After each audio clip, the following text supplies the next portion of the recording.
Halo semua, gua Indra. Di video kali ini gua akan membahas manga Chainsaw Man chapter 165. Dan oke, gak perlu banyak basa-basi, langsung saja kita ke pembahasannya. Chapter kali ini berjudul Pemandangan Sehari-hari. Setelah di chapter sebelumnya Denji dan kawan-kawan memulai pencarian Nayuta, kali ini mereka semua tengah berada di stasiun untuk menuju restoran sushi. Nah, di sini Denji menjumpai mayat seorang Chainsaw Head. Haruka pun memberitahunya jika petugas stasiun akan segera membereskan mayat tersebut. Jadi ya untuk sekarang mayat tergeletak seperti ini sudah menjadi pemandangan biasa di dunia Chainsaw Man. Bahkan orang-orang masih beraktivitas dengan normal tanpa memperdulikan kekacauan yang diakibatkan oleh para Chainsaw Head yang berkeliaran di mana-mana. Ya bisa dibilang dunia Chainsaw Man ini sepertinya sudah menuju ke dunia yang distopia gitu. Dunia yang bentar lagi mau hancur. Nah, saat rombongan Denji sudah masuk ke dalam kereta, di sini Femi mulai merekomendasikan restoran yang akan mereka kunjungi. Dan ya karena dua restoran terbaiknya lagi bermasalah, Femi pun akan membawa mereka ke restoran bernama Sushi. Sementara itu, Denji bertanya pada Asa terkait alasan mengapa Asa ingin bertarung dengannya. Asa pun sekali lagi mengatakan jika ia bertarung dengan Denji, lalu kemudian ia menang, maka Denji akan terselamatkan. Denji pun bertanya lagi, apakah otak Asa masih dalam pengaruh gereja Chainsaw Man? Dan ya, Asa membantahnya. Asa kemudian meminta Femi untuk menjelaskan semuanya pada Denji. Di sini Femi pun memberitahu jika kekuatan jantung yang bisa mengubah Denji menjadi Chainsaw Man merupakan sebuah kekuatan kontrak, di mana syarat dari kontraknya mengharuskan Denji untuk menjalani kehidupan normal. Jika Denji melanggar kontrak tersebut, maka Chainsaw Devil, sang pemilik asli dari jantungnya akan bangkit. Nah, jadi jika mereka mengalahkan Chainsaw Devil dan mengganti jantung Denji dengan jantung manusia, maka Denji bisa menjadi manusia biasa lagi. Tentunya Denji jadi curiga dengan Femi. Kenapa Femi bisa mengetahui semua informasi tersebut? Denji pun bertanya ke Asa, apakah dia beneran percaya sama cewek mencurigakan ini? Di sini Asa berusaha membela Femi. Asa bilang kalau Femi sudah membantunya menyelamatkan Denji. Mungkin benar Femi pernah melakukan hal yang jahat. Namun hatinya ada di tempat yang benar. Asa pun mencoba membuat Femi setuju dengannya. Namun ya Femi kagak nyaut karena perutnya lagi keroncongan. Kemudian setelah itu Denji bertanya lagi pada Asa. Denji bertanya apa yang dimaksud Asa soal kehidupan normal. Asa pun menjawab kalau itu adalah kembali ke kehidupan lamanya Denji. Bersekolah, punya rumah, dan hidup bersama Nayuta. Asa menduga jika sekarang Nayuta sudah diamankan dan hanya tak tahu bagaimana cara menghubungi Denji. Semuanya akan kembali normal dan Asa meyakini hal itu. Nah, tiba-tiba Denji memberitahu Asa kalau sewaktu dia kecil, saat Denji tengah kelaparan, dia suka memakan tisu dari WC umum. Namun setelah Denji sudah kenyang, ia tak bisa memakannya lagi. Denji pun menanyakan apakah Asa mengerti apa maksudnya. Asa pun meminta Denji untuk tidak memakai perumpamaan, karena itu membuatnya bingung. Dan ya, Denji bilang kalau dirinya tidak akan bisa kembali menjadi seperti dulu lagi. Kata-kata Denji barusan sontak membuat Asa tertunduk. Namun di sini Asa kembali meyakinkan Denji bahwa ia akan mengembalikan kehidupannya. Asa bilang jika dia akan menyelamatkan Denji bagaimanapun caranya. Sementara itu, sambil nyebat, Katana Man berkata jika bocah zaman sekarang kebanyakan ngeluh kayak perempuan. Jika dia membunuh Chainsaw Woman, hal itu sama sekali tidak akan membalaskan dendam kakeknya. Nah, meskipun Asa punya julukan Chainsaw Woman, tapi sepertinya di sini Katana Man lagi nyindir Denji yang tengah terpuruk. Asa pun memarahi Katana Man karena telah mengolok-ngolok Denji dan juga merokok di dalam kereta. Katana Man pun membuang rokoknya ke lantai. Lalu Katana Man bilang jika mereka harus melupakan soal sushi karena ia tahu tempat yang bisa membuat pria manapun kembali bangkit. Jadi di sini Katana Man mau membawa Denji ke Brothel Shopland, sebuah tempat pemandian plus-plus. Menurut Katanamen, tak ada hal lain yang membuat pria langsung bersemangat selain begituan. Ya, kalian tahulah maksudnya apa. Dan ya, chapter kali ini pun berakhir sampai di sana.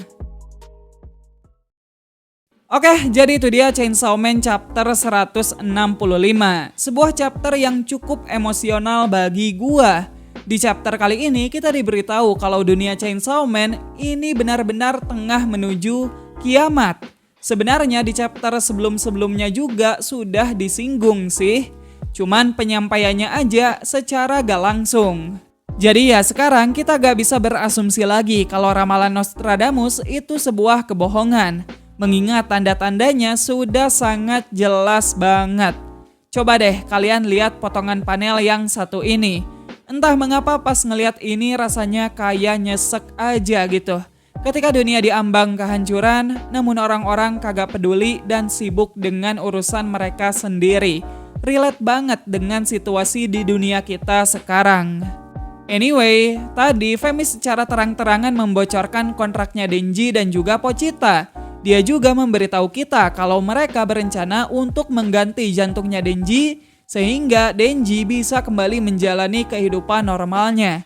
Tentu hal ini sangat-sangat mencurigakan. Dan bisa-bisanya si Asa dengan polosnya percaya 100% dengan Femi. Jika kita sedikit saja menelaah penjelasannya Femi, kita bisa langsung mendapat kesimpulan kalau Femi ingin memisahkan Denji dengan Chainsaw Devil.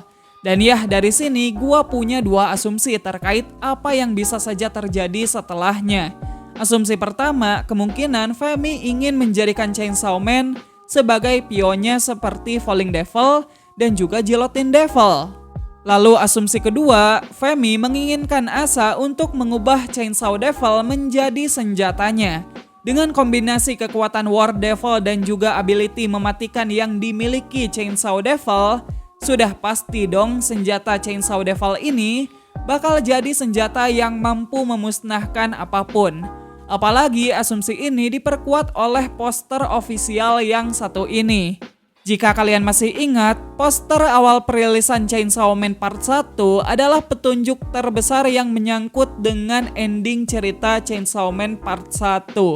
Dimana di ending Makima beneran jadi musuh terakhirnya Denji. Jadi tidak menutup kemungkinan kalau nanti Denji bakal disulap Asa menjadi senjata. Tapi ya balik lagi, itu hanya asumsi gua doang. Nah cuman apakah Femi tahu kalau kontraknya Denji dan juga Pochita telah diperbaharui? Dimana syarat dari kontrak jantungnya Denji sekarang mengharuskan Denji untuk berubah menjadi Chainsaw Man. Seharusnya ini bakalan mengganggu skenario yang sudah Femi rencanakan jika semisal Femi belum tahu hal ini. Atau mungkin jangan-jangan Femi sudah tahu mengenai pembaharuan kontraknya Denji dan juga Pochita. Dan dia tadi hanya sengaja berbohong. Well, entah apapun itu, ini sangat menarik sekali sih buat kita ikutin. Lanjut kita bahas soal Asa. Di chapter kali ini kita tahu kalau Asa benar-benar ingin menyelamatkan Denji. Dia bahkan sampai bersumpah akan melakukan apapun demi Denji. Sayangnya nih, sepertinya keinginan Asa yang sangat kuat ini sudah membuat Asa buta akan malapetaka. Malapetaka apa yang gua maksud? Ya jelas si Femi. Gerak-gerik Femi ini sama sekali tidak bisa kita prediksi. Dan lucunya tadi saking percayanya Asa sama Femi, dia sampai mengatakan kalau hati Femi ada di tempat yang benar. Ya semoga aja Femi tidak menuntun Asa ke jalan yang sesat. Mengesampingkan hal itu, tadi Denji sempat bercerita jika sewaktu dia kecil, saat dia lapar, Denji suka memakan tisu WC. Dan Asa menganggap hal itu sebagai perumpamaan. Kalau menurut gua, cerita Denji itu bukan hanya sekedar karangan. Kita semua tahulah kalau dulu Denji miskin dan punya banyak utang. Jadi wajar kalau dia sampai harus makan tisu WC gitu kan. Tapi mungkin karena Asa belum mengetahui masa lalu Denji, jadi dia menganggap kalau cerita Denji itu hanyalah perumpamaan saja. Dan ya terakhir kita diperlihatkan sisi gelap dari Katanamen. Dimana ya bisa dibilang Katanamen dan juga Denji itu memiliki kepribadian yang kagak beda jauh ternyata. Keduanya sama-sama sengklek dan keduanya juga sama-sama mesum. Tahu aja si Katana Men kalau obat agar Denji kembali bersemangat adalah belayan dari wanita. Seharusnya jika di chapter selanjutnya Denji beneran dibawa ke tempat mandi plus-plus, maka Denji tengah ada dalam malapetaka. Karena seperti biasa ketika Denji melakukan hal-hal bejat, tak lama setelah itu ia pasti selalu ditimpa kesialan. Well, mungkin gitu aja pembahasan kita kali ini. Makasih buat kalian semua yang udah nonton video ini sampai habis. Sekian gua Indra dan sampai jumpa di video yang selanjutnya. Bye-bye.